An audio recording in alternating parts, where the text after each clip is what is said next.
Everyone, welcome to VMR logics. ఈరోజు మనం వచ్చేసి ఆర్ఆర్బీ గ్రూప్ డీకి సంబంధించి నోటిఫికేషన్ డీటెయిల్స్ అలానే ప్రిపరేషన్ స్ట్రాటజీ గురించి డిస్కస్ చేయబోతున్నాం ఈ వీడియోలో. So railway recruitment board already మనకు అనౌన్స్ చేసింది. అతిపెద్ద నోటిఫికేషన్ ఏంటి అంటే ఈ ఇయర్ రైల్వే రిక్రూట్మెంట్ బోర్డ్ నుండి వచ్చిన అతిపెద్ద నోటిఫికేషన్ గ్రూప్ డి. సో మనకి ఇక్కడ వచ్చేసి వేకెన్సీస్ 32,438 వేకెన్సీస్తో ఈ నోటిఫికేషన్ అనేది రిలీజ్ చేయడం జరిగింది.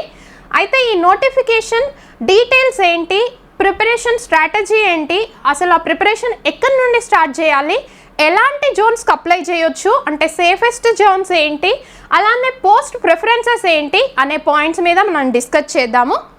సో ఈ వీడియో మెయిన్గా గ్రూప్ డీకి సంబంధించి ప్రిపరేషన్ స్ట్రాటజీ కావచ్చు, ఇంకా ఎవరైనా అప్లికేషన్ కనుక అప్లై చేయకపోయి ఉంటే పోస్ట్ ప్రిఫరెన్సెస్ అయితే ఇచ్చి ఉంటారు కదా. సో ఆ పోస్ట్ ప్రిఫరెన్సెస్ ఐడియా లేకుండా ఏమైనా పోస్ట్ ప్రిఫరెన్సెస్ కనుక ఇచ్చి ఉంటే అసలు ఎలా ఇవ్వచ్చు పోస్ట్ ప్రిఫరెన్స్లో, అలానే సేఫెస్ట్ జోన్స్ ఏంటి, సో వాటి మీద మనం పాయింట్స్ డిస్కస్ చేద్దాము. సో ఫస్ట్ బేసిక్ డీటెయిల్స్ కనుక చూస్తే మీకు ఆల్రెడీ ప్రీవియస్ సెషన్లో ప్రీవియస్ ఏదైతే వీడియోలో విఎంఆర్ సార్ డిస్కస్ చేశారు బేసిక్ ఇన్ఫర్మేషన్ అంతా కూడా ఎడ్యుకేషనల్ క్వాలిఫికేషన్స్ కావచ్చు, సో సిలబస్ ఏంటి అనేది ఆ పాయింట్స్ బేసిక్ డీటెయిల్స్ మెన్షన్ చేశారు మీకు అక్కడ. But still so educational qualification వచ్చేసి 10th క్లాస్ పాస్ అవ్వచ్చు ఆర్ ఐటీఐ. సో 10th అయినా పాస్ అవ్వచ్చు, ఐటీఐ అయినా పాస్ అవ్వచ్చు. అలానే NESA certificate, national apprentice certificate. So ఈ సర్టిఫికెట్ ఏది ఉన్నా సరే మీరు ఈ పోస్ట్లకి ఎలిజిబుల్ అనమాట. అయితే మీరు 10th పాస్ అయినా ఓకే, ఐటీఐ పాస్ అయినా ఓకే, ఆర్ ఎన్ఈఎస్ఏ సర్టిఫికెట్ ఉన్నా సరే మీరు ఈ గ్రూప్ డి పోస్ట్కి ఎలిజిబుల్ అనమాట. నెక్స్ట్ ఏజ్ లిమిట్స్ కనుక చూసుకుంటే అన్రిజర్వ్డ్ కేటగిరీకి వచ్చేసి మినిమం ఏజ్ వచ్చేసి 18 years, మ్యాక్సిమం ఏజ్ వచ్చేసి 36 years.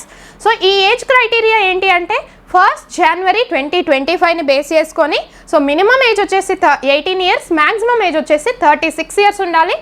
అలానే ఓబీసీ క్యాండిడేట్స్కి వచ్చేసి +3 years age relaxation, so 18 to 39. అలానే స్కెడ్యూల్డ్ క్యాస్ట్ వాళ్ళకి వచ్చేసి 18 to 41 years అనమాట. సో మినిమం ఏజ్ వచ్చేసి 18, మ్యాక్సిమం ఏజ్ వచ్చేసి 41 years. So already age relaxations గురించి కూడా మాట్లాడుకున్నాం కదా, 18 to 36, 18 to 39, 18 to 41. అయితే ఏజ్ గురించి కనుక క్లియర్గా చూస్తే సో 2nd January 1989కి ముందు పుట్టిన వాళ్ళు ఎవరైతే ఉన్నారో సో దీనికి నాట్ ఎలిజిబుల్ అనేసి, అంటే ఎవరైతే unreserved EWS economically weaker section category ఎవరైతే ఉన్నారో సో ఈ యూఆర్ అలానే ఈడబ్ల్యూఎస్ క్యాండిడేట్స్ ఇక్కడ మనకు ఒక డేట్ స్పెసిఫై చేశాడు కదా, 2nd January 1989కి ముందు పుట్టిన వాళ్ళు మాత్రం నాట్ ఎలిజిబుల్.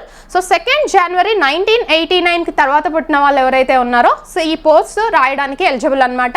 అలానే ఓబీసీ నాన్ క్రీమీ లేయర్ కనుక చూసుకుంటే 2nd January 1986, సో 1986 తర్వాత ఎవరైతే బార్న్ ఉన్నారో వాళ్ళందరూ కూడా గ్రూప్ డీకి ఎలిజిబుల్. అలానే స్కెడ్యూల్ క్యాస్ట్ కనుక చూసుకుంటే 2nd January 1984, so 2nd January 1984 తర్వాత ఎవరైతే ఆ డేట్ నుండి ఎవరైతే బార్న్ అయ్యారో సో వాళ్ళందరూ కూడా గ్రూప్ డి పోస్ట్కి ఎలిజిబుల్. అలానే మినిమం ఏజ్ వచ్చేసి ఇక్కడ మెన్షన్ చేశాడు. సో ఫస్ట్ ఆల్ కేటగిరీస్కి, ఆల్ కమ్యూనిటీస్ అలానే ఆల్ కేటగిరీస్ కనుక చూసుకుంటే 1st January 2007 తర్వాత బార్న్ అయిన వాళ్ళు ఎవరైతే ఉన్నారో ఈ గ్రూప్ డి పోస్ట్లకి నాట్ ఎలిజిబుల్. 1st January 2007 తర్వాత బార్న్ అయిన వాళ్ళు, ఓకేనా. సో ఇది మీకు కావాల్సిన, ఒకవేళ ఎవరికైనా ఏజ్ లిమిట్ ఏంటి, ఏజ్ లిమిట్ అనేది ప్రాపర్గా అర్థం కాకపోతే మీ డేట్స్ ఈ డేట్స్లో ఉన్నాయా లేదా, మీ డేట్ ఆఫ్ బర్త్ అనేది ఈ డేట్స్లో మెన్షన్ చేసిన వాటిలో ఉన్నాయా లేదా అనేది ఒకసారి కంపేర్ చేసుకోండి. నెక్స్ట్ ఈ application starting date, already application start అయిపోయినాయి. సో అప్లికేషన్ స్టార్టింగ్ డేట్ వచ్చేసి 23rd January 2025, 23rd January నుండి అప్లికేషన్ స్టార్ట్ అయినాయి. నెక్స్ట్ ఎండింగ్ డేట్ వచ్చేసి 22nd February 2025. సో ఆల్మోస్ట్ మనకి ఇంకా 10 days టైం ఉందన్నమాట. సో లాస్ట్ మూమెంట్ అంటే లాస్ట్ 2 to 3 daysలో అప్లై చేయకుండా కొంచెం ముందే అప్లై చేసుకోండి. ఎందుకంటే లాస్ట్ 2 to 3 daysలో ఏంటి అంటే అప్లికేషన్స్ ఎక్కువ వస్తూ ఉంటాయి, కొంచెం సర్వర్ ఇష్యూస్ అలా వచ్చే ఛాన్సెస్ ఉంటాయి అన్నమాట. టెక్నికల్ ఇష్యూస్ మనం ఎప్పుడు ఇవి ఫేస్ చేసే ఛాన్సెస్ ఉంటాయి. సో దానికోసమే ఒక 2 to 3 days ముందన్న అప్లై చేసేయండి. నెక్స్ట్ ఎడిట్ ఆప్షన్, అంటే ఇఫ్ ఇన్ కేస్ మీరు ఏమైనా మిస్టేక్స్ చేసి ఉంటే మీ నేమ్లో కానీ ఇంకేమైనా మిస్టేక్స్ చేయడం, అలానే పోస్ట్ ప్రిఫరెన్సెస్లో మిస్టేక్స్ చేయడం అలా ఏమైనా చేసి ఉంటే ఎడిట్ ఆప్షన్ అనేది మనకి 25th February నుండి 6th March వరకు ఉంటుందన్నమాట. సో ఇది అప్లికేషన్ డీటెయిల్స్. స్టార్టింగ్ డేట్ ఏంటి, ఎండింగ్ డేట్ ఏంటి. నెక్స్ట్ శాలరీ కూడా ఇంపార్టెంట్ కదా. సో 10th బేస్తో మనకి నోటిఫికేషన్ వచ్చింది అంటే మరి శాలరీ ఎంత ఉండొచ్చు అనే ఎక్స్పెక్టేషన్స్ ఉంటాయి కాబట్టి సో ఇక్కడ నేను ఏదైతే మెన్షన్ చేశానో ఇవి ప్రెజెంట్ శాలరీస్ అనమాట. సో బేసిక్ పే వచ్చేసి మనకి 18,000, బేసిక్ పే 18,000. అదే ఇన్ హ్యాండ్ వచ్చేసరికి అంటే లైక్ టీఏ డిఏ ఇవన్నీ మెన్షన్ చేసుకొని మనకు ఓవరాల్గా ఇన్ హ్యాండ్ వచ్చేది ఎంత అంటే చేతికి వచ్చేది 30,000 శాలరీ ఇప్పుడు ప్రెజెంట్. కాకపోతే మనకి నెక్స్ట్ 8th పే కమిషన్ వస్తుంది అని చెప్తున్నారు కదా. సో ఆఫ్టర్ 2026 తర్వాత 8th పే కమిషన్ వస్తుంది కాబట్టి అప్పుడు శాలరీస్ ఎలా చేంజ్ అయ్యే ఛాన్సెస్ ఉన్నాయి అంటే నెక్స్ట్ బేసిక్ పే 34,500 ఉండబోతుంది. సో అప్పుడు అరౌండ్ మన హ్యాండ్కి వచ్చేది 50,000 శాలరీ. సో ఇప్పుడు మీకు ఇన్ కేస్ ఏమైనా శాలరీ కొంచెం 18,000 అలానే హ్యాండ్కి 30,000 వస్తుంది అనిపించినా సరే ఒక 2 years తర్వాత 8th పే కమిషన్ ఎప్పటి నుండి అయితే అప్లికేబుల్ అవుతుందో ఆ 8th పే కమిషన్ నుండి మీ శాలరీస్ కూడా చేంజ్ అవుతాయి. బట్ స్టిల్ ఇప్పుడున్న శాలరీ కూడా తక్కువేం కాదు. జస్ట్ 10th బేస్ చేసుకుని ఈ శాలరీ అంటే మీరు గ్రూప్ డీకి ప్రిపేర్ అయ్యి గ్రూప్ డి జాబ్ కొట్టినంత మాత్రాన మీరు గ్రూప్ డీలోనే ఆగిపోవాలని రూల్ లేదు. నెక్స్ట్ ఇంటర్నల్స్ ఉంటాయి కదా, ఎగ్జామ్స్, డిపార్ట్మెంటల్ ఎగ్జామ్స్ రాసుకొని మీరు ఇంకా హయ్యర్ కేటగిరీస్ కూడా వెళ్ళొచ్చు. సో వాటి ప్రమోషన్స్ గురించి కూడా మనం డిస్కస్ చేద్దాం. వర్క్ ప్రెషర్స్ ఏంటి, ప్రమోషన్స్ ఏంటి, అవన్నీ కూడా మనం ఇక్కడ డిస్కస్ చేయబోతున్నాము. నెక్స్ట్ ఫీ డీటెయిల్స్ కనుక చూసుకుంటే జనరల్ కేటగిరీ అలానే ఓబీసీకి వచ్చేసి 500 రూపీస్. నెక్స్ట్ ఉమెన్ కావచ్చు, PWD, scheduled caste, ex service men, minority, EBC వీళ్ళందరికి కూడా ఫీ వచ్చేసి 250 రూపీస్.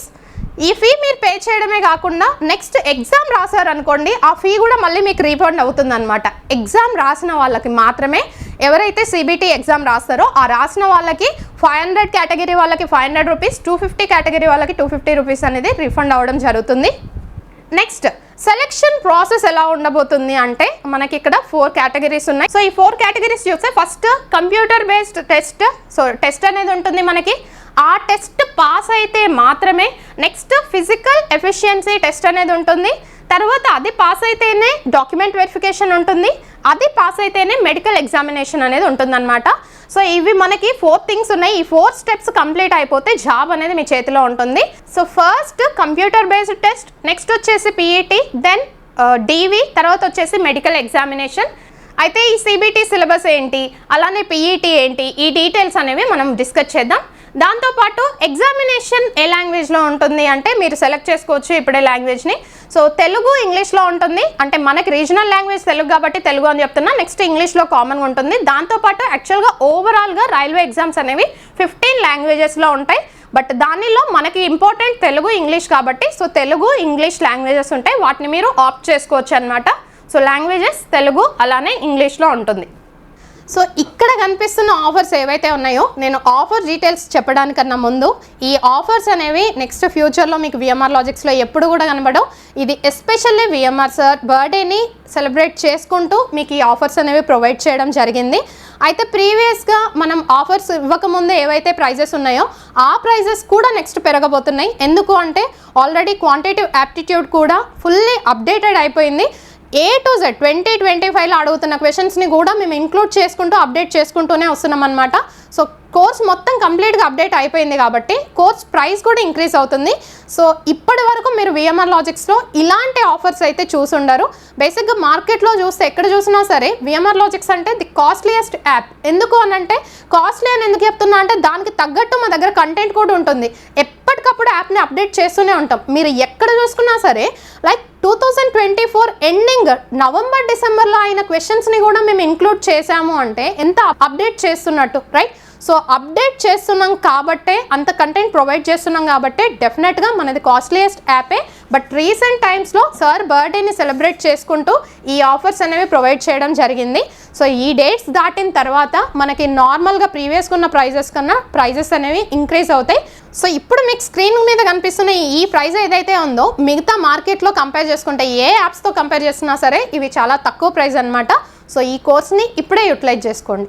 నెక్స్ట్ ఈ రైల్వే గ్రూప్ డి ఏదైతే ఉందో మరి రైల్వే గ్రూప్ డి నోటిఫికేషన్ అనేది వచ్చింది. చాలామంది అప్లికేషన్ చేశారు, అప్లై చేశారు, ఇంకొంతమంది ఆల్రెడీ అప్లై చేయడానికి రెడీగా ఉన్నారు. ఓకే, అప్లికేషన్స్ అయిపోతాయి, 22nd అప్లికేషన్స్ అంతా అయిపోతాయి. మన నెక్స్ట్ ఎగ్జామ్ రాబోతుంది. ఎగ్జామ్ డేట్ ఎప్పుడు అనేది మనకి మెన్షన్ చేయకపోయినా సరే మోస్ట్ ప్రాబబ్లీ మనకి ఎన్టీపీసీ నోటిఫికేషన్ అయితే ఆల్రెడీ వచ్చింది కదా. సో ఆ ఎన్టీపీసీ నోటిఫికేషన్కి సంబంధించి మోస్ట్లీ గ్రాడ్యుయేట్ లెవెల్ ఎగ్జామ్ వచ్చేసి May to June, under graduate level exam వచ్చేసి జూన్ టు జూలై మధ్యలో ఉంటుంది. అంటే ఈ ఎన్టీపీసీ ఎగ్జామ్ కంప్లీట్ అయిపోయిన తర్వాతనే, అంటే CBT 1 కంప్లీట్ అయిపోయిన తర్వాత మాత్రమే గ్రూప్ డి ఎగ్జామ్ అనేది ఉంటుంది. కాబట్టి అరౌండ్ మనం ఇప్పటి నుండి తీసుకున్నా సరే సెప్టెంబర్ టు అక్టోబర్లో మనం ఎగ్జామ్ని ఎక్స్పెక్ట్ చేయొచ్చు. దానికన్నా ముందు మోస్ట్ ప్రాబబ్లీ ఎగ్జామ్ అనేది ఉండదు. సెప్టెంబర్ టు అక్టోబర్ మధ్యలో ఎగ్జామ్ ఉంటుంది. సో ఆల్మోస్ట్ మనకి 6 months టైం అనేది ఉంది. కాబట్టి సో ఈ 6 monthsని మీరు ఎలా యూటిలైజ్ చేసుకుంటున్నారు అనేది ఇంపార్టెంట్. సో ఆ 6 months కోసమే మన VMR లాజిక్స్ నుండి especially group D syllabus cover చేసుకుంటూ, ఆ గ్రూప్ డి సిలబస్ కూడా ఈజీ లెవెల్లో పేపర్ ఇచ్చినప్పుడు కాదు, మనకి మోడరేట్ టు టఫ్ లెవెల్లో పేపర్ ఇచ్చినా సరే మీరు గ్రూప్ డి జాబ్ కొట్టాలి అనే ఉద్దేశంతో సో ఆ లెవెల్లో మన దగ్గర సిలబస్ని కవర్ చేసుకుంటూ కోర్సెస్ అనేవి అవైలబుల్గా ఉన్నాయి. సో ఈ ఎస్పెషల్గా 6 months 12 months ఇవ్వడానికి రీజన్ ఏంటి అంటే, మీకు 3 months కోర్స్ మేము ప్రొవైడ్ చేసినా సరే ఫీ తగ్గించి 3 months కోర్స్ ప్రొవైడ్ చేయమంటున్నారు. కాకపోతే మేము ఆలోచించింది ఏంటి అంటే 3 monthsలో సిలబస్ అనేది కంప్లీట్ అవ్వదు. చాలామందికి ఏంటి అంటే కోర్స్ గురించి ఐడియా లేక, అసలు సిలబస్ గురించి ఐడియా లేక ఏమనుకుంటారు అంటే 3 monthsలో నాకేంటి, నేను ఈజీగా కంప్లీట్ చేసేస్తా, నాకున్న వర్క్ ఏంటి, రోజు 10 గంటలు కూర్చుంటా వర్కౌట్ చేస్తా అంటే, మీరు 10 గంటలు కూర్చొని ప్రిపేర్ అయినా సరే మీ బ్రెయిన్లో ఎంత గుర్తుంటుంది అనేది ఇంపార్టెంట్ కదా. సో బ్రెయిన్కి ఎక్కువ స్ట్రెస్ మనం ఇవ్వాల్సిన అవసరం లేదు, మనకి టైం అనేది చాలా ఉంది. సో ఆ టైంని యూటిలైజ్ చేసుకుంటూ ప్రిపేర్ అవ్వాలి. కాబట్టి సో 3 monthsలో కోర్స్ని కంప్లీట్ చేయడం కొంచెం కష్టమే. సో దాన్ని బేస్ చేసుకుని మేము ఏం చేసాము అంటే, మనకి exam most probably September to అక్టోబర్లో ఉంటుంది. కాబట్టి 6 months అలానే 1 year వ్యాలిడిటీతో కోర్సెస్ అనేవి ఇక్కడ ఇంక్లూడ్ చేయడం జరిగింది. సో ఈ ఫుల్ కోర్స్ ఏంటి అంటే, మళ్ళీ చెప్తున్నాను, especially for RRB group D. So paper మనం ఈసారి ఏంటి అంటే మోడరేట్ టు డిఫికల్ట్ లెవెల్ అన్నాను, కానీ మోడరేట్ లెవెల్లో అయితే డెఫినెట్గా ఎక్స్పెక్ట్ చేయొచ్చు.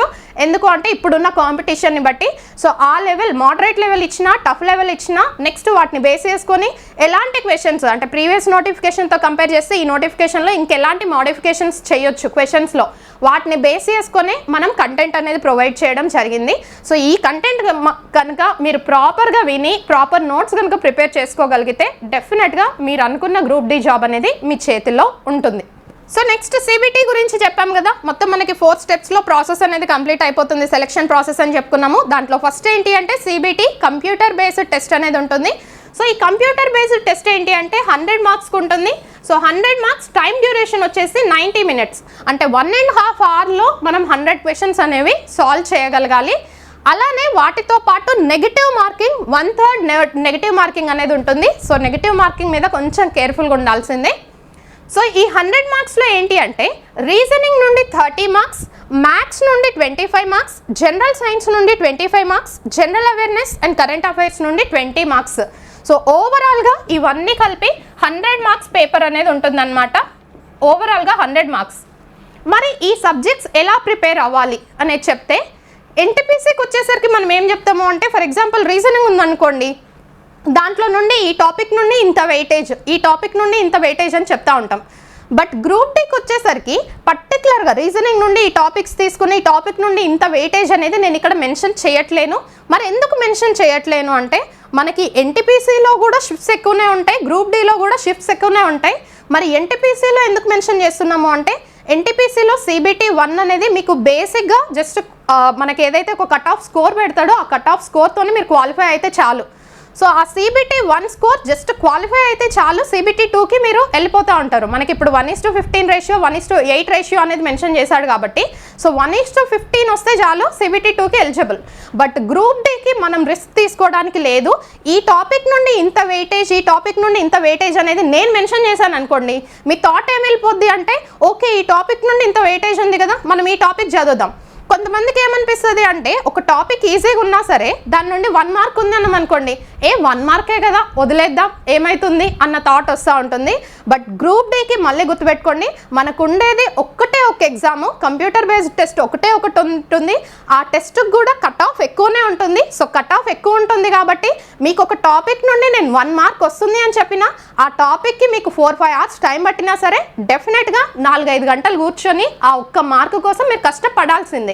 సో దానికోసమే ఈ టాపిక్ నుండి ఇంత వెయిటేజ్ అనేది నేను చెప్పట్లేను.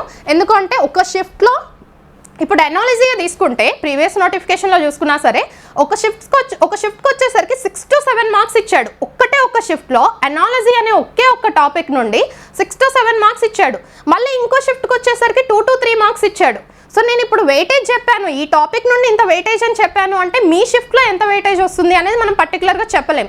అండ్ మనకు ఒకటే ఒక సిబిటీ ఉంటుంది, ఇదే మన లైఫ్ని డిసైడ్ చేస్తుంది కాబట్టి దాని గురించి మనం రిస్క్ తీసుకోవడానికి లేదు. అన్ని టాపిక్స్ తరోగా ప్రిపేర్ అవ్వాల్సిందే. అందుకోసమే ఈచ్ అండ్ ఎవ్రీ టాపిక్ కూడా మనకి బేసిక్ టు అప్డేటెడ్ కంటెంట్ అనేది యాప్లో అవైలబుల్గా ఉంటుంది. సో రీజనింగ్ నుండి 30 మార్క్స్.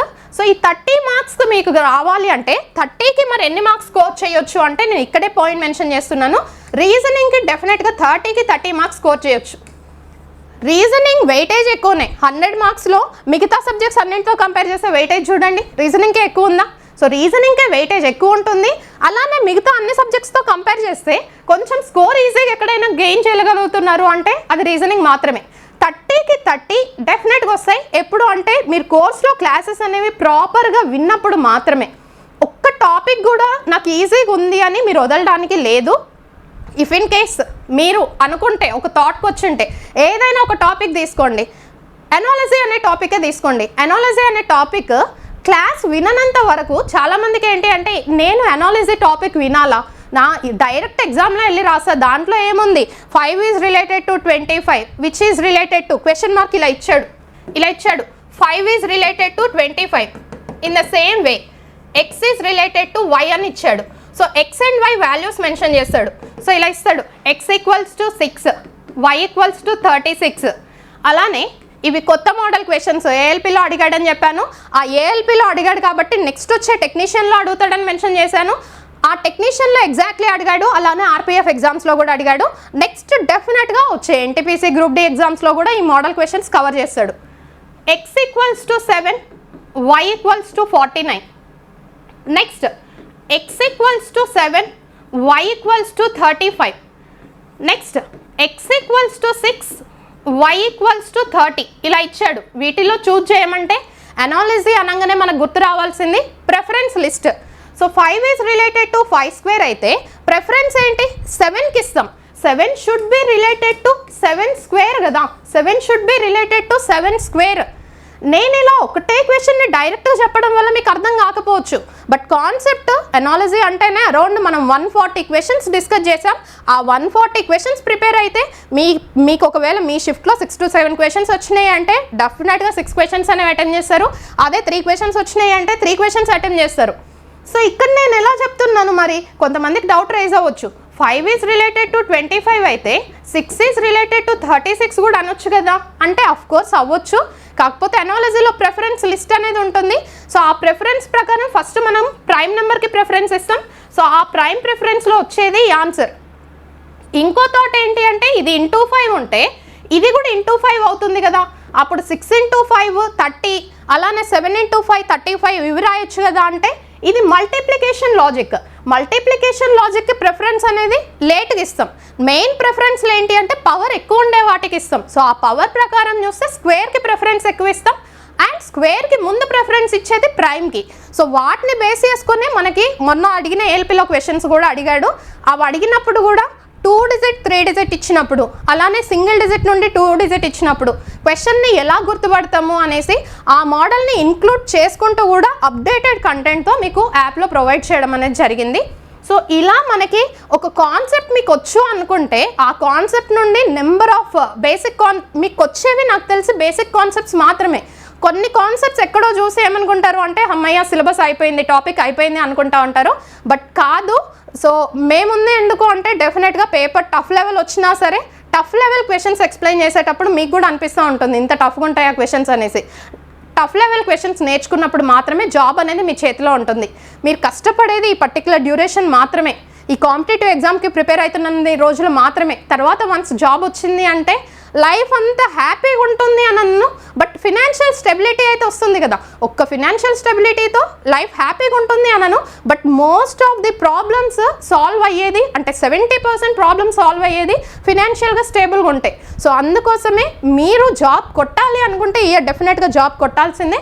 దానికోసం మన విఎంఆర్ లాజిక్స్ నుండి మీకు ఎంత సపోర్ట్ కావాలి అంటే మేము అంత సపోర్ట్ అనేది ప్రొవైడ్ చేస్తూనే ఉంటాము. సో రీజనింగ్ నుండి మనకి 30 మార్క్స్ వెయిటేజ్ ఉంటే డెఫినెట్గా 30 మార్క్స్ ఈజీగా స్కోర్ చేయొచ్చు. నెక్స్ట్ మ్యాథ్స్కి వచ్చేసరికి 25 మార్క్స్. అయితే ఇక్కడ మనకి ఈసారి ఏంటి అంటే ఇంతకుముందు నోటిఫికేషన్లో ఏంటి అంటే ఈజీ లెవెల్లోనే క్వశ్చన్స్ అయితే ఉన్నాయి. బట్ ఈసారి లాస్ట్ నోటిఫికేషన్తో కంపేర్ చేస్తే ఈసారి కాంపిటీషన్ ఎక్కువ ఉంటుంది, ఎందుకంటే వేకెన్సీస్ అనేవి తక్కువ ఉన్నాయి కాబట్టి. డెఫినెట్గా లాస్ట్ నోటిఫికేషన్లో మనకి అరౌండ్ 1 lakh ప్లస్ వేకెన్సీస్ ఉన్నాయి, ఈసారి 32,000 ప్లస్ వేకెన్సీస్ ఉన్నాయి కాబట్టి కాంపిటీషన్ అయితే ఇంకా లెవెల్ ఎక్కువనే ఉంటుంది.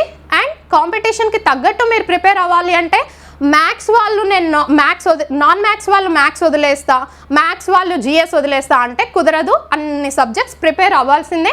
అయితే వాటిల్లో ఏ సబ్జెక్ట్స్ని ఎలా ఫినిష్ చేయాలి అనే పాయింట్స్ నేను మీతో డిస్కస్ చేస్తాను, వాటిని బట్టి మీరు ప్రిపేర్ అవ్వచ్చు. సో ఇక మ్యాథ్స్కి వచ్చేసరికి 25 మార్క్స్కి నేను 25 రావాలని చెప్పట్లేను, అరౌండ్ ఒక 22 మార్క్స్ తీసుకుందాం. 22 మార్క్స్, ఈ 22 మార్క్స్ ఏవైతే ఉన్నాయో మ్యాథ్స్ బ్యాక్గ్రౌండ్ ఉన్న వాళ్ళకి 22 మార్క్స్. ఆ 22 మార్క్స్ ఎలా వస్తాయి అంటే క్వాంటిటివ్ యాప్టిట్యూడ్ అలానే ప్యూర్ మ్యాథ్స్ ఏవైతే చెప్పామో వాటిల్లో టాపిక్స్. సో టాపిక్ వైజ్ వెయిటేజ్లో కూడా చెప్పినా సరే మళ్ళీ మెన్షన్ చేస్తున్నాను, మీ షిఫ్ట్లో ఒక టాపిక్ నుండి ఎంత వెయిటేజ్ వస్తుంది అనేది చెప్పలేం. ఫర్ ఎగ్జాంపుల్ ఒక షిఫ్ట్లో జామెట్రీ నుండి 4 మార్క్స్ వెయిటేజ్ వస్తే నెక్స్ట్ షిఫ్ట్కి వచ్చేసరికి జామెట్రీ టాపికే ఇవ్వకుండా ట్రిగ్నోమెట్రీ టాపిక్ నుండి వెయిటేజ్ ఇస్తున్నాడు. సో అప్పుడు మనం ఏం చెప్పగలుగుతాం, దీని నుండి వెయిటేజ్ వచ్చింది అని. అప్పుడు మీకు ఏమనిపిస్తుంది అంటే వెయిటేజ్ మేడం ఇంత చెప్పారు, మరి నా షిఫ్ట్లో ఈ క్వశ్చన్స్ రాలేదు, వేరే టాపిక్ నుండి ఎక్కువ వచ్చినాయి అని అంటే. సో షిఫ్ట్స్ ఎక్కువ ఉండడం వల్ల ఏమవుతుంది అంటే కొన్నిసార్లు ఒక టాపిక్ని హైలైట్ చేసి ఇంకొక టాపిక్ నుండి క్వశ్చన్స్ ఇవ్వకుండా కూడా ఇస్తూ ఉన్నాడు. సో అందుకనిసమే అన్ని టాపిక్స్ తరోగా ప్రిపేర్ అవ్వాల్సిందే. సో మ్యాథ్స్ బ్యాక్గ్రౌండ్ ఎవరైతే ఉన్నారో మన దగ్గర కంటెంట్ అంటే విఎంఆర్ లాజిక్స్లో quantitative aptitude VMR sir already updated content provide చేశారు, అలానే ప్యూర్ మ్యాథ్స్ నుండి నేను అప్డేటెడ్ కంటెంట్ ప్రొవైడ్ చేశాను. సో ఈ మనకి కొంచెం డ్యూరేషన్ ఎక్కువ ఉంటుంది, డ్యూరేషన్ ఎక్కువ ఉన్నా సరే మీకు టైం అనేది ఎక్కువనే ఉంది కాబట్టి ప్రిపేర్ అవ్వచ్చు. ఎందుకంటే మనం ప్రొవైడ్ చేసింది అప్డేటెడ్ కంటెంట్ కాబట్టి దానికి తగ్గట్టు డ్యూరేషన్ కూడా ఉంటుంది. సో వాటిని మీరు టైం మేనేజ్ చేసుకుంటూ ప్రిపేర్ అయ్యారు అంటే మ్యాథ్స్ బ్యాక్గ్రౌండ్ వాళ్ళు ఈజీగా 22 మార్క్స్ అనేవి స్కోర్ చేయొచ్చు. అదే నాన్ మ్యాథ్స్ బ్యాక్గ్రౌండ్ వాళ్ళు ఉన్నారనుకోండి ఒక 18 మార్క్సే తీసుకుందాం, ఒక 18 మార్క్సే తీసుకుందాం. Next general science. జనరల్ సైన్స్కి వచ్చేసరికి ఫిజిక్స్, కెమిస్ట్రీ, బయో ఈ 3 సబ్జెక్ట్స్ చదివితే చాలు. జనరల్ సైన్స్ అలానే జనరల్ అవేర్నెస్, కరెంట్ అఫైర్స్ ఈ రెండిట్లలో ఏది ఫస్ట్ కంప్లీట్ చేయాలి అంటే నా వరకు నేను ఫస్ట్ చెప్పే పాయింట్ ఏంటి అంటే జనరల్ సైన్స్ కంప్లీట్ చేయమనే చెప్తాను. ఎందుకో మరి జనరల్ సైన్స్ వెయిటేజ్ 25 ఉంది, ఇది 20 ఉందా అనేసి 5 మార్క్స్ డిఫరెన్స్ ఉందా అందుకనే అంటే కాదు, అలా అని కాదు. దాంట్లో ఉన్న సబ్జెక్ట్స్ కూడా చూస్తే జనరల్ సైన్స్కి వచ్చేసరికి మనకి 3 సబ్జెక్ట్సే, ఫిజిక్స్, కెమిస్ట్రీ, బయాలజీ 3 సబ్జెక్ట్సే ఉంటాయి. ఈ 3 సబ్జెక్ట్స్ నుండి మనకి 25 మార్క్స్ వెయిటేజ్ అనేది ఉంటుంది.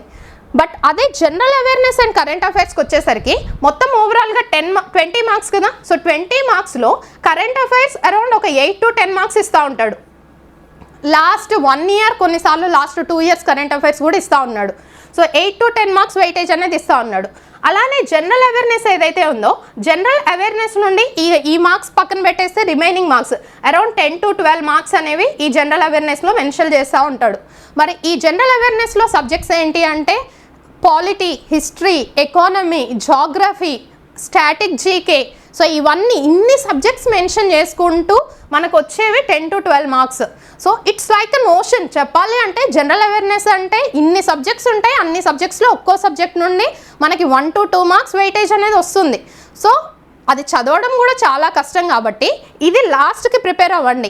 అండ్ ఇక్కడ కూడా మనం ఏంటి అంటే జస్ట్ గ్రూప్ డి రైల్వేకి సరిపోయేలాగా మాత్రమే జనరల్ అవేర్నెస్ కంటెంట్ అనేది పెట్టాము. సో రైల్వేకి సపరేట్, అలానే ఎస్ఎస్సికి సపరేట్, అలానే ఎస్ఐపిసికి మనకి ఇంకా లెవెల్ టఫ్గా ఉంటుంది. సో అట్లా రైల్వేకి సపరేట్గానే మెన్షన్ చేశాము. సో ఇక మీరు ప్రిపేర్ అవ్వాల్సింది జనరల్ సైన్స్ అండ్ జనరల్ అవేర్నెస్లో చూస్తే జనరల్ సైన్స్ ఫస్ట్ కంప్లీట్ చేయండి. ఎందుకంటే ఫిజిక్స్, కెమిస్ట్రీ, బయాలజీ ఈ 3 సబ్జెక్టుల నుండి 25 మార్కులు అనేవి వస్తున్నాయి. సో 25 మార్కులకి మీరు ఇక్కడనే ఓవరాల్గా 23 మార్క్స్ అయితే ఈజీగా స్కోర్ చేయొచ్చు. ఎందుకు అంటే మనం క్లియర్గా దీంట్లో అప్డేటెడ్ కంటెంట్ అంటే పెద్ద గేమ్ ఉండదు. Physics, chemistry, biology content fully A to Z content అంటే ఏంటి టఫ్ లెవెల్ వరకు ఒక టాపిక్ని ఎక్స్ప్లెయిన్ చేయడం జరిగింది. సో వాటికి తగ్గట్టు మీరు ప్రిపేర్ అయ్యి బిట్స్ వేలో మీరు చదువుకున్నారు అని అంటే అక్కడ ఈజీగా ఒక 23 మార్క్స్ అనేది స్కోర్ గెయిన్ చేయొచ్చు. నెక్స్ట్ ఇక జనరల్ సైన్స్ అండ్ కరెంట్ అఫైర్స్కి వచ్చేసరికి మన దగ్గర కరెంట్ అఫైర్స్కి ఆల్రెడీ కోర్స్ అనేది ప్రొవైడ్ చేస్తున్నాము. Static, GK and current affairs కలిపి మనం కోర్స్ అనేది లాంచ్ చేసాము. 6 monthsకి అలానే 12 monthsకి యూస్ఫుల్ అయ్యేలాగా కోర్స్ లాంచ్ చేసాం. అలానే మేడం ఎవ్రీడే కరెంట్ అఫైర్స్ కూడా మీకు మెన్షన్ చేస్తూ ఉన్నారు. సో ఆ కరెంట్ అఫైర్స్ చదువుకుంటూ ప్రిపేర్ అయినరు అంటే ఫస్ట్ ఈ current affairs everyday current affairs madam యాప్లో ప్రొవైడ్ చేస్తూ ఉంటారు కదా. సో యాప్లో ప్రొవైడ్ చేసినప్పుడు దాన్ని మీరు నోట్స్ లాగా రాసుకోండి. సో రాసుకున్నారు అంటే ఈజీగా 8 to 10 మార్క్స్ ఇక్కడ వస్తాయి. 8 to 10కి 8 to 10 వస్తాయి అంటే సరే 1-2 మార్కులు పక్కన పెట్టేసినా సరే 6 to 8 మార్క్స్ అయితే మీ చేతిలో ఉంటాయి కదా. అలానే జనరల్ అవేర్నెస్ వీటికి వచ్చేసరికి సబ్జెక్ట్స్ ఎక్కువ ఉన్నాయి కాబట్టి వాటిల్లో మనకు ఎంత ఇన్ఫర్మేషన్ కావాలో, ఫర్ ఎగ్జాంపుల్ పాలిటీ ఉంది, ఆర్టికల్స్ నుండి ఒక క్వశ్చన్ డెఫినెట్గా అడుగుతున్నాడు. అలానే ఇప్పుడు ఫర్ ఎగ్జాంపుల్ ప్రెసిడెంట్ టర్మ్ ఎక్కడి నుండి తీసుకున్నాము, సో అలాంటివి ఎక్కడి నుండి ఆప్ట్ చేసుకున్నాము అనేవి అడుగుతూ ఉంటాడు కదా. అట్లా ఆర్టికల్ నుండి ఒక క్వశ్చన్ అడిగాడు. నెక్స్ట్ ఎకానమీకి వచ్చేసరికి 5-year ప్లాన్ నుండి ఒక క్వశ్చన్ అడిగాడు. సో ఏ టాపిక్స్ నుండి ఏ క్వశ్చన్స్ అడుగుతున్నాడు అనేది ఎన్టీపీసీలో మనం ఏవైతే మెన్షన్ చేస్తామో ఎన్టీపీసీలో మెన్షన్ చేసే టాపిక్స్నే ఎక్కువ హైలైట్ చేస్తూ ఉంటాడు ఇక్కడ కూడా. కాకపోతే ఇంకొన్నిసార్లు ఏంటి అంటే మనం కొన్నిసార్లు గెస్ట్ చేయడానికి ఉండకపోవచ్చు. అంటే మనం అనుకున్న ఆర్టికల్స్ నుండి ప్రతి ఒక్క షిఫ్ట్లో క్వశ్చన్ వస్తుందా అంటే కొన్నిసార్లు మనం ఎక్స్పెక్ట్ చేయలేం, ఎందుకంటే ఇక్కడ వెయిటేజ్ అనేది తక్కువ ఉంది కాబట్టి, రైట్. సో అందుకని ఫస్ట్ జనరల్ సైన్స్ కంప్లీట్ చేశాక general awareness and current affairs complete చేయండి. ఇక దీంట్లో నుండి మనకు ఉండేవి 20 మార్క్స్లో మీరు ఎక్కువ స్కోర్ గెయిన్ చేయగలిగేది కరెంట్ అఫైర్స్. మీకు డైలీ కరెంట్ అఫైర్స్ మనం యాప్లో ప్రొవైడ్ చేస్తున్నాం కాబట్టి. సో ఈ కరెంట్ అఫైర్స్ని అలానే జనరల్ అవేర్నెస్లో నేను ఎక్కువ మార్కులు కూడా చెప్పట్లేను. దీంట్లో నుండి మనకు ఒక 12 మార్క్స్ వచ్చాయి అనుకుందాం, 12 మార్క్స్ వచ్చినాయి అనుకుందాం. సో ఓవరాల్గా మార్క్స్ ఎంత అవుతున్నాయి చూడండి, ఇక్కడ ఒక 30, ఇక్కడ ఒక 22, అది కూడా మ్యాథ్స్ వాళ్ళ గురించి మాట్లాడితే.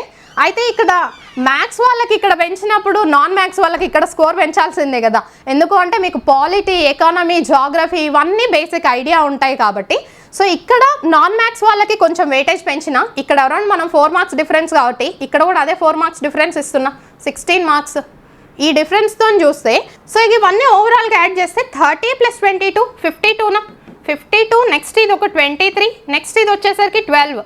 So 3 4 5 6 7 5 6 7 8 87 marks. అంటే 100 మార్క్స్కి 87 మార్క్స్ గురించి మాట్లాడుతున్నాం. 87 మార్క్స్ ఆ 87 మార్క్స్ తెచ్చుకొని ఏం చేస్తాము అంటే మనకి గ్రూప్ డి డెఫినెట్గా చెప్పినట్టు కట్ ఆఫ్ ఎక్కువ ఉంటుంది కంపారిటివ్లీ ఎన్టీపీసీ. ఎందుకంటే ఎన్టీపీసీలో మనకి CBT 1 CBT 2 అనేవి 2 ఉంటాయి. బట్ ఇక్కడ గ్రూప్ డీకి వచ్చేసరికి ఒకటే ఒక CBT ఎగ్జామ్ ఉంటుంది కాబట్టి కట్ ఆఫ్ ఎక్కువ ఉంటుంది. మరి 87 ఉంటుందా అంటే కాదు.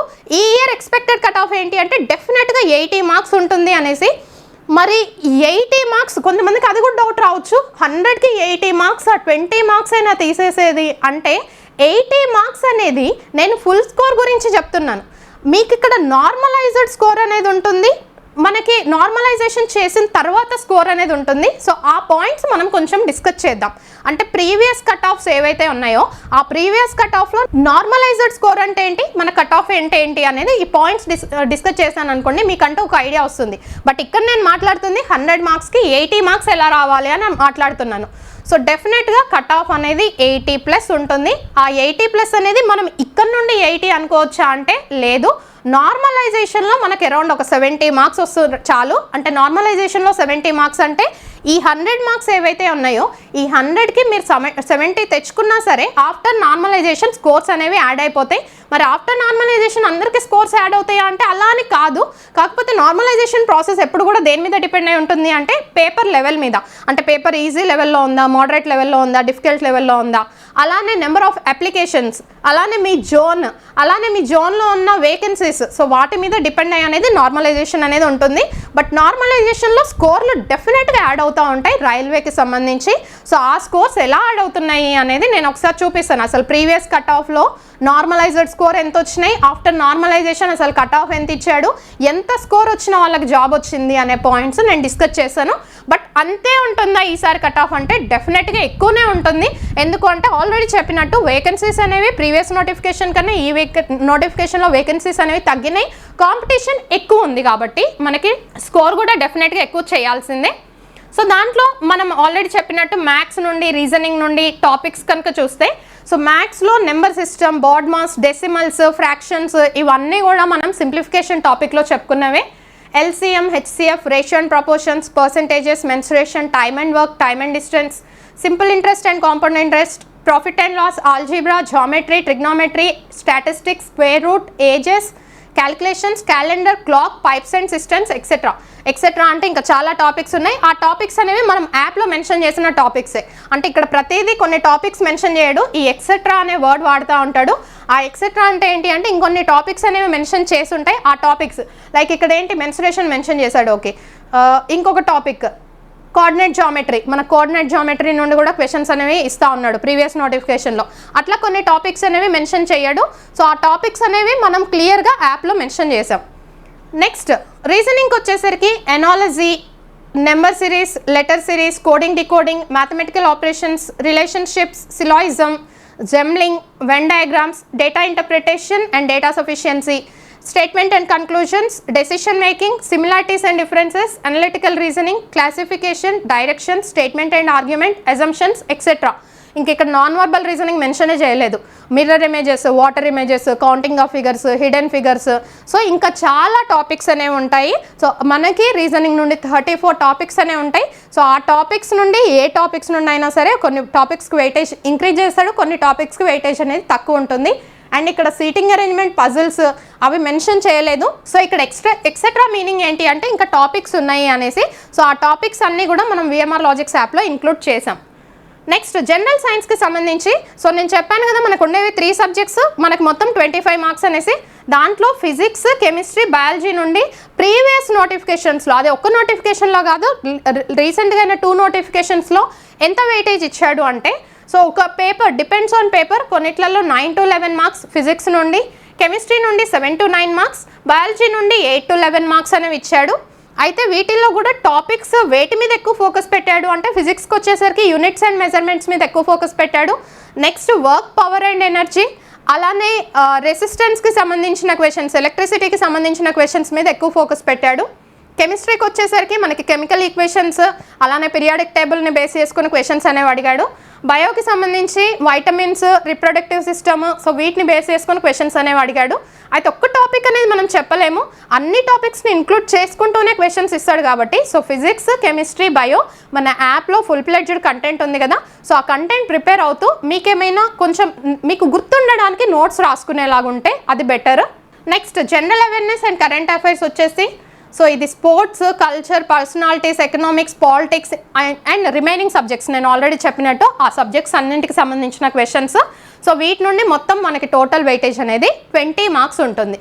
సో వీటిని మరి ప్రిపేర్ అవ్వాలి అంటే డైలీ మీరంటూ ఒక టైం అనేది దానికి అలాట్ చేసుకోవాలి.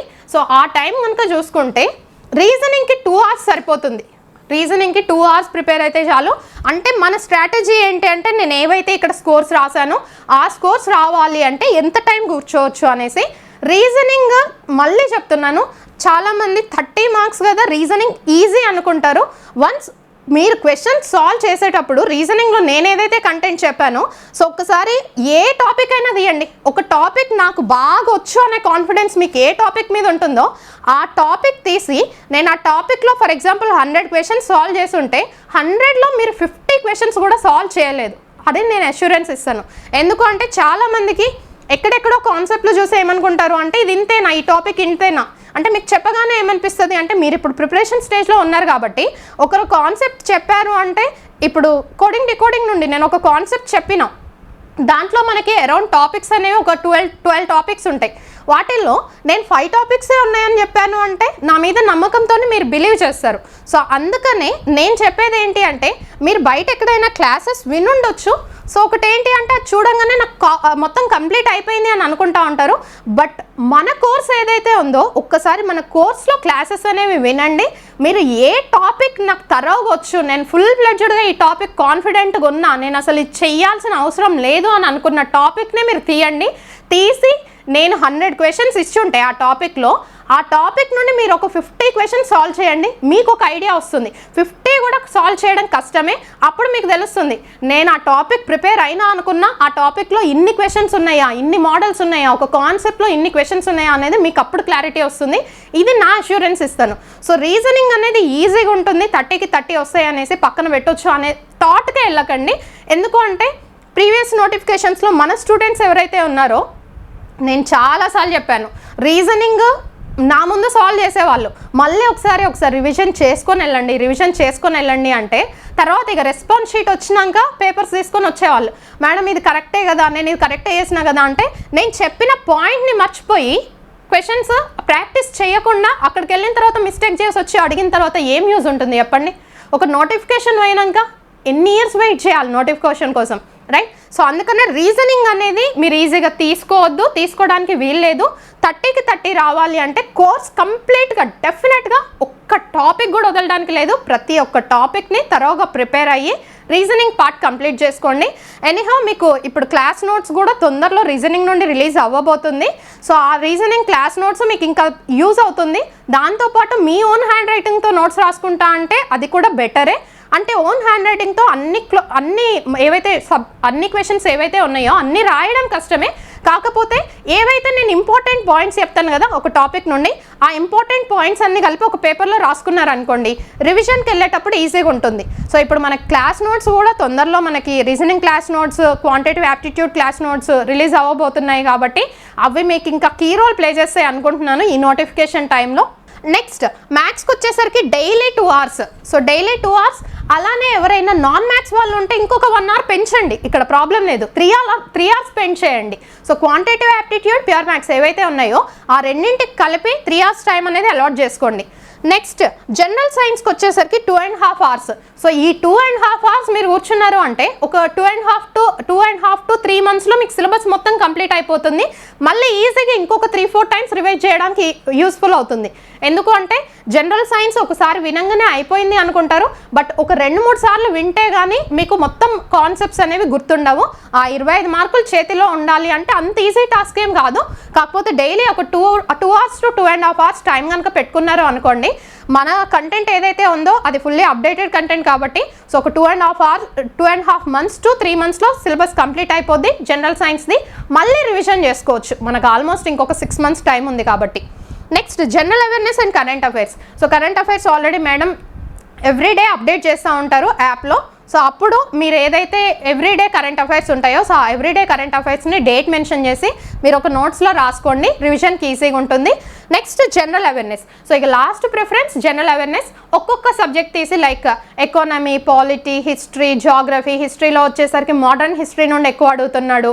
సో ఫస్ట్ మోడర్న్ హిస్టరీ, తర్వాత మిడీవియల్, తర్వాత యాన్షియంట్. సో అట్లా కంప్లీట్ చేసుకోండి. అది కూడా మీకు అర్థమయ్యే వేలో మీ ఓన్ హ్యాండ్ రైటింగ్తో కొంచెం మొత్తం నోట్స్ రాయమని కాదు, చెప్పిందంతా నోట్స్ రాయమని కాదు, మీకు అర్థమయ్యేలాగా రాసుకుంటే ఏమవుతుంది అంటే రివిజన్ టైంలో యూస్ఫుల్ అవుతుంది. రివిజన్ అనేది మనం 10-15 రోజులు చేయం కదా, లాస్ట్ 2 daysలో రివిజన్ చేయాలి అంటే మీరు ఇన్ని రోజులు పడ్డ కష్టం అనేది మీరు ఆ రివిజన్లోనే తెలుస్తుంది. ఆ రివిజన్ కోసం మీరు ఏదైతే నోట్స్ రాసుకుంటారో దాన్ని ఒకసారి చెక్ చేసుకుంటూ వెళ్ళిండ్రు అనుకోండి, మీ మైండ్లో అన్ని కాన్సెప్ట్స్ వచ్చేస్తాయి అనమాట. నెక్స్ట్ ఇక్కడ మినిమం క్వాలిఫైయింగ్ మార్క్స్. అయితే చాలామంది మినిమం క్వాలిఫైయింగ్ మార్క్స్ అనగానే ఇక్కడ యూఆర్ 40% అనగానే 100కి 40 మార్క్స్ ఇంత సరిపోద్దా అనుకుంటారు. ఇది మినిమం మార్క్స్ మాత్రమే, జస్ట్ మినిమం. అంటే మీరు ఎగ్జామ్ క్వాలిఫై అవ్వాలి అంటే ఇవి జస్ట్ మినిమం మార్క్స్. యూఆర్కి 40 రావాలి, ఈడబ్ల్యూఎస్కి 40, ఓబీసీ 40, షెడ్యూల్ క్యాస్ట్ 30. సో ఇలా మనకి మినిమం క్వాలిఫైయింగ్ మార్క్స్. అసలు ఈ మినిమం క్వాలిఫైయింగ్ మార్క్స్ అనేవి మైండ్లో నుండి తీసేయండి. ఎందుకు అంటే కట్ ఆఫ్ అనేది దీనిని మించి ఉంటుంది, మనకి కట్ ఆఫ్ దీన్ని మించి ఉంటుంది. జస్ట్ మినిమం మార్క్స్ అనేది మాత్రమే ఇది చెప్తున్నాడు. సో ఇక మినిమం మీద మీరు అసలు కాన్సన్ట్రేట్ చేయకూడదు. నెక్స్ట్ ఇది CBT 1 గురించి మనం మెన్షన్ చేసాం కదా. సో CBT 1లో సబ్జెక్ట్స్ ఏంటి, ఎలా ప్రిపేర్ అవ్వాలి అనేది చూసాం. నెక్స్ట్ PETకి ఫిజికల్ ఎఫిషియన్సీ టెస్ట్ కనుక చూసుకుంటే సో మెన్ గురించి మాట్లాడితే సో వాళ్ళకి 35 kgs వెయిట్ అనేది ఇస్తారనమాట. సో ఆ వెయిట్ అనేది మోసుకుంటూ కింద పెట్టకుండా 100 meters 2 minutesలో వెళ్ళాలి. సో 100 meters డిస్టెన్స్ ఏదైతే ఉందో ఒక 100 meters డిస్టెన్స్ని 2 minutesలో ఆ 35 kgs వెయిట్ ఏదైతే ఉందో ఆ 35 kgs వెయిట్ని కింద పెట్టకుండా వెళ్ళాలి. దాంతోపాటు నెక్స్ట్ ఏంటి అంటే 1 kilometerని 4.15 seconds అంటే 4 minutes 15 secondsలో 1 kilometer రన్ చేయాలి. సో ఇది మెన్కి. ఇవి 2 క్వాలిఫై అయితేనే మీరు PET క్వాలిఫై అయినట్టు. ఈ రెండిట్లలో ఏది క్వాలిఫై అవ్వకున్నా అవ్వనట్టే. సో 2 క్వాలిఫై అయితేనే PET కూడా కంప్లీట్ అయిపోయినట్టు. నెక్స్ట్ ఉమెన్కి వచ్చేసరికి మెన్కి 35 kgs అయితే ఉమెన్కి వచ్చేసరికి 20 kgs.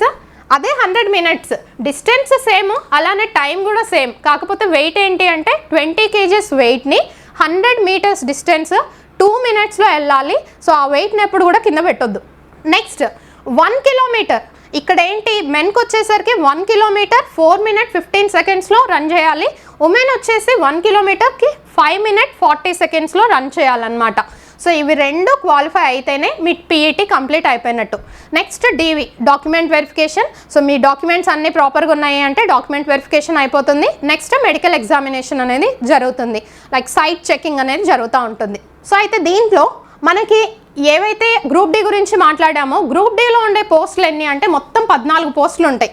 సో ఇక్కడ మీకు స్క్రీన్ మీద కనిపిస్తున్న పోస్టులు మొత్తం ఓవరాల్గా 14 పోస్టులు అనేవి ఉన్నాయి. అయితే ఆ 14 పోస్టులలో పోస్ట్ ప్రిఫరెన్స్ వేటికి ఇవ్వచ్చు అనేది నేను డిస్కస్ చేస్తాను. డిస్కస్ చేయడానికన్నా ముందు జోన్స్ గురించి మాట్లాడదాం. మనకుండే జోన్స్ వైట్ చూద్దాం. సో ఇక్కడ మనకున్న జోన్స్ అన్నమాట ఇవి. ఏదైతే గ్రూప్ డి 2025 నోటిఫికేషన్ వచ్చిందో ఆ గ్రూప్ డి 2025 నోటిఫికేషన్లో వచ్చిన వేకెన్సీస్ అన్నమాట. న్యూఢిల్లీ వేకెన్సీస్, ఆ జోన్ వేకెన్సీస్ వచ్చేసి 4785, ముంబై 4672, అలానే ముంబై 3244. సో ఇది వెస్టర్న్ రైల్వే. చెన్నై వచ్చేసి 2694, గౌహటి 2048, కోల్కతా 1817, ప్రయాగ్రాజ్ 2020. నెక్స్ట్ సికింద్రాబాద్ 1642, జైపూర్ 1433, హుబ్లీ 503, బిలాస్పూర్ 1337, జబల్పూర్ 1614, గోరఖ్పూర్ 1370, భువనేశ్వర్ 964. మరి వీటిల్లో ఏ జోన్కి అప్లై చేయొచ్చు అంటే మెయిన్ థాట్ ఎక్కడికి వెళ్ళిపోద్ది అంటే న్యూఢిల్లీ వేకెన్సీస్ అనేవి ఎక్కువ ఉన్నాయి. సో అందుకని దానికి అప్లై చేద్దాం అనుకుంటారు. కాకపోతే వేకెన్సీస్ ఎక్కువ ఉన్నంత మాత్రాన కట్ ఆఫ్ తక్కువ ఉంటుంది అని కాదు. సో వేకెన్సీస్ ఎక్కువ ఉన్నాయి అంటే మన థాట్ ఎక్కడికి వెళ్ళిపోద్ది, కట్ ఆఫ్ తక్కువ ఉంటుంది అనేసి. కాకపోతే నేను చెప్పేది ఏంటి అంటే ఇట్స్ జస్ట్ సజెషన్. ఈ జోన్స్ అప్లై చేయడం, పోస్ట్ ప్రిఫరెన్స్ ఇవ్వడం అనేది నా సజెషన్ మాత్రమే.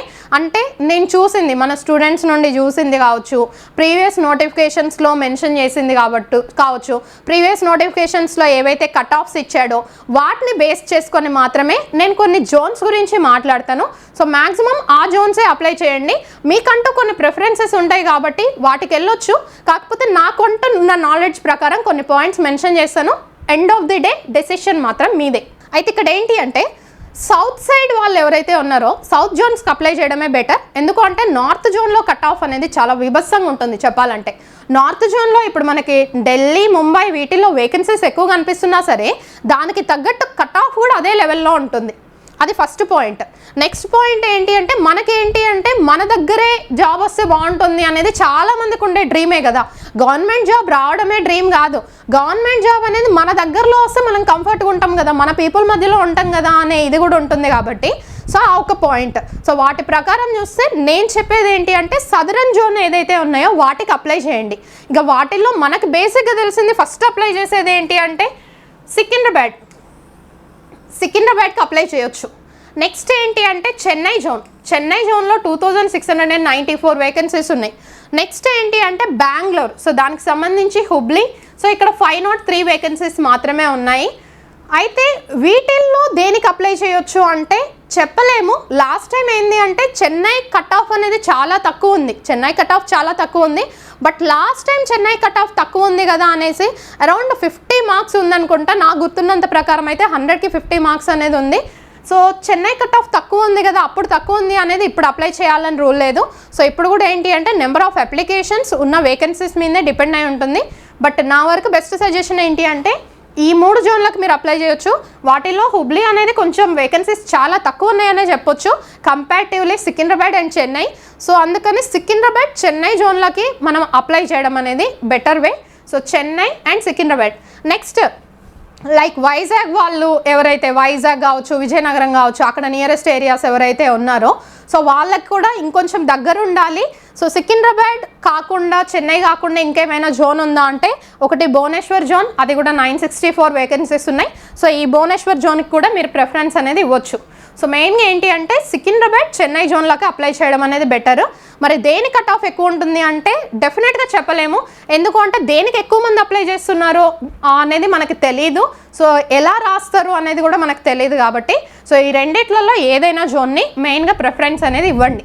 నెక్స్ట్ పోస్ట్ ప్రిఫరెన్స్లోకి వచ్చేసరికి మనకు ఓవరాల్గా గ్రూప్ డికి సంబంధించి ఉన్న పోస్టులన్నీ 14 ఉన్నాయని చెప్పాను కదా.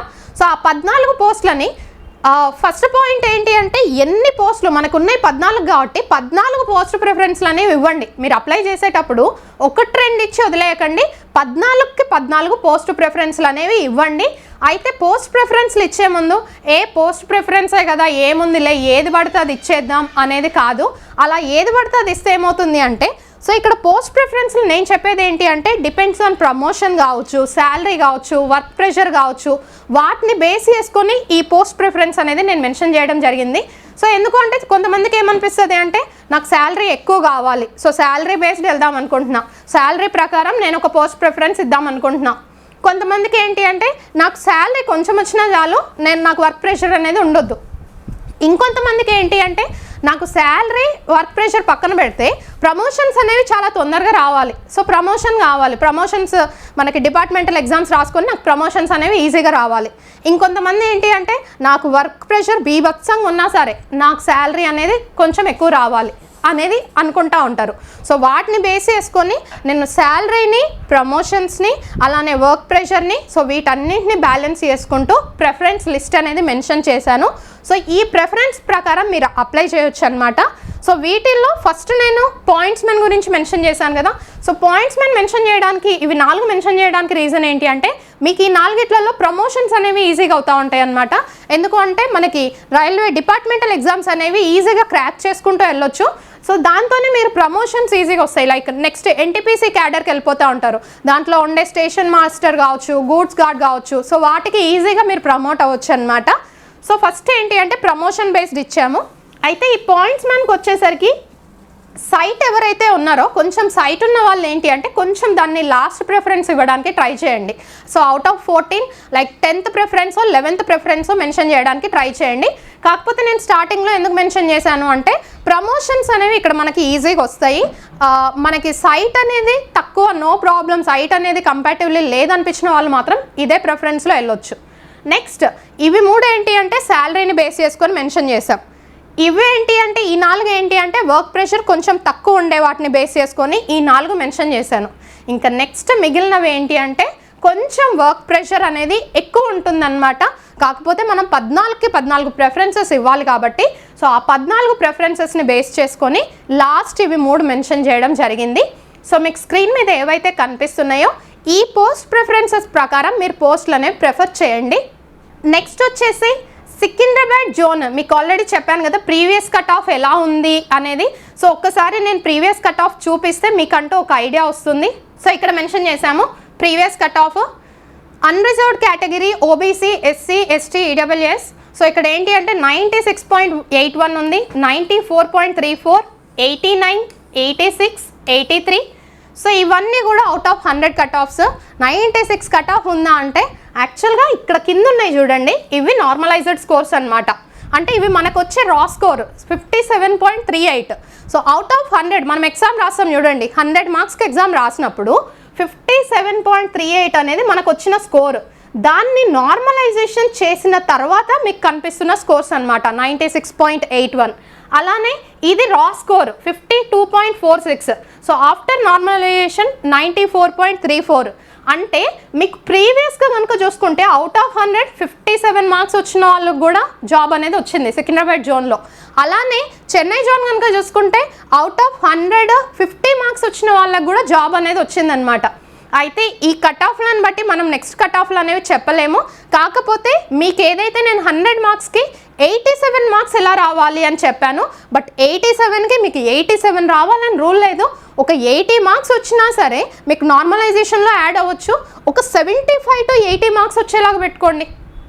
మ్యాక్సిమం నాకు తెలిసి కట్ ఆఫ్ 75 to 80 ఈ రా స్కోర్ వచ్చింది అంటే నార్మలైజేషన్లో స్కోర్ అనేది యాడ్ అయిపోతుంది. సో అప్పుడు మీరు ఈజీగా 80+ వెళ్ళిపోతారు. కాబట్టి ఈ 100కి 75 to 80 మార్క్స్ వచ్చేలాగా మనం ఏవైతే కాన్సెప్ట్స్ చెప్పామో అది మనం ఆల్రెడీ విఎంఆర్ లాజిక్స్ యాప్లో ఫుల్లీ అప్డేటెడ్ కంటెంట్ ప్రొవైడ్ చేశామని చెప్పాం కదా. సో దాని మీద ఫోకస్ పెట్టి నేను ఏదైతే నెంబర్ ఆఫ్ అవర్స్ చెప్పానో డైలీ అన్ని నెంబర్ ఆఫ్ అవర్స్ అనేవి మన యాప్ మీద కూర్చొని స్పెండ్ చేయండి. డెఫినెట్గా జాబ్ అనేది మీ చేతిలో ఉంటుంది. సో ఇది మనకి ఆర్ఆర్బి గ్రూప్ డికి సంబంధించి ప్రిపరేషన్ స్ట్రాటజీ కావచ్చు, పోస్ట్ ప్రిఫరెన్స్ కావచ్చు, సేఫెస్ట్ జోన్స్ కావచ్చు. సో ఈ మీ ప్రిపరేషన్లో మేము 100% హెల్ప్ చేస్తాము. సో కోర్స్ క్లాసెస్ విన్న తర్వాత జాబ్ వచ్చిన తర్వాత మీరు వచ్చి మమ్మల్ని మీట్ అవ్వాలని కోరుకుంటున్నాను. All the very best to everyone. Thank you so much. Bye, take care.